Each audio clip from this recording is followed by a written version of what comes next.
Hey guys, welcome back. Today we're doing our third episode in the Hong Kong Beer Project. I've got two beers for you today. I've got Carlsberg Special Brew and I've got Dry Finish. There's nowhere on the can that it actually says where this beer is brewed. It says things like, under the supervision of Carlsberg, Copenhagen, Denmark. I think one of the things they do with cheap beers here is try to make it look like they're European beers because that makes them seem premium. My lighter beer here is Dry Finish. And Dry Finish is brewed by Hite Jinro, which is a brewery in Korea. I was in Korea just last month and I didn't try any of the beers while I was there, so this is going to be my first time trying any of the Hite beers. I'm pretty excited to give this stuff a try. The other thing I have for you today is my beer snack. And my beer snack today is Jack and Jill Flamin' Hot Potato Chips. These are actually made in Guangzhou, which is the province just north of Hong Kong. And I've had these many times before. They're not actually flaming hot at all. They're just a tiny bit hot. So we're going to have spicy chips with our beer.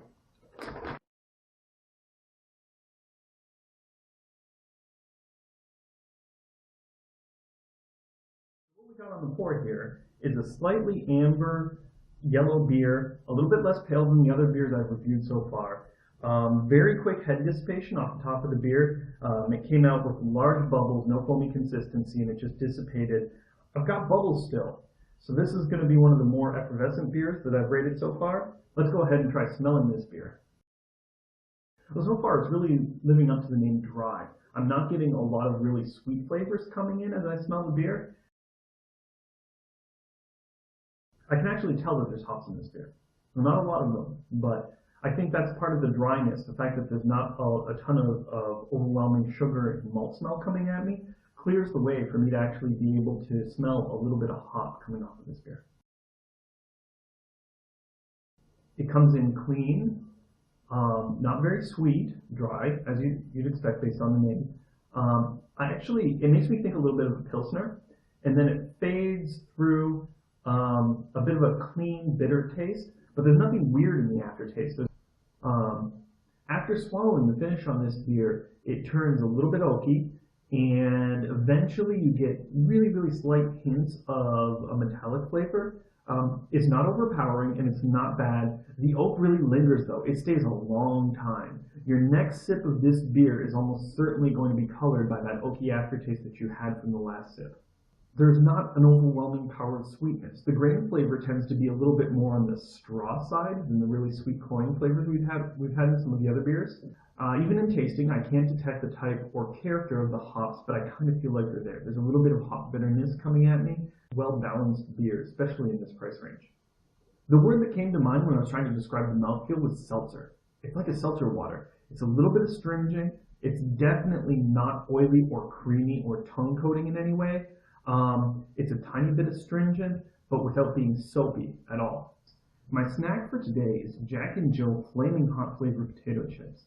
If I have any viewers from Cincinnati, you might recognize that the look of the chips is a lot like Grippos.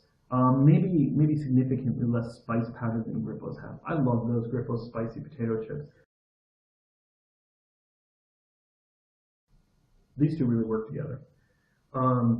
The bitterness in the beer really balances out that spicy, salty flavor that the potato chips are bringing to the table.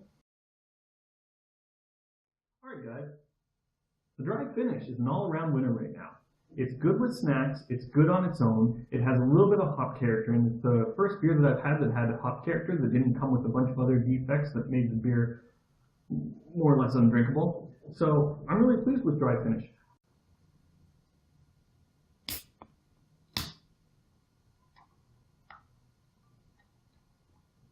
Oh no, we've got a completely canned open fail here. Alright. Well, that's not a good start.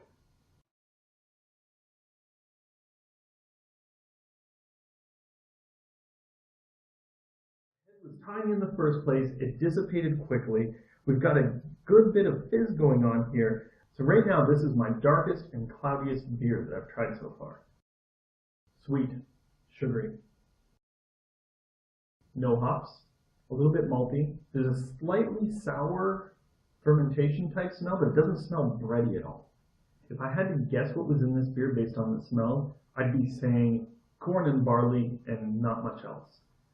Just that really sweet smell that comes at me when I smell it. It's the first malt liquor review. It is just completely unlike anything that I've tried so far. It reminds me of a Scotch ale a little bit. A sweet Scotch ale is where I would go when I first tasted this beer. It's sour. It's grainy. This beer does not at all remind me of American malt liquors. It tastes like a much more expensive beer than it really is. I must be just really enjoying the experience of something different. The finish is remarkably non-cloying for as sweet as this beer starts. It definitely fades through a slightly woody bitterness. So the mouthfeel I'm getting is not very fizzy. Not quite flat, but not very fizzy. So it's kind of sedate on your tongue, and it's a little bit on the oily side. Not creamy though, but just a little bit oily, a little bit tongue coating. Let's try Carlsberg Special Brew with Jack and Jill Flaming Hot Potato Chips. Yeah, it makes it taste like the first sip again, right after I open the can. I get back those kind of like Scotch ale type flavors. And these are a good combination. Carlsberg Special Brew is probably the most surprising beer I've had since I started this project.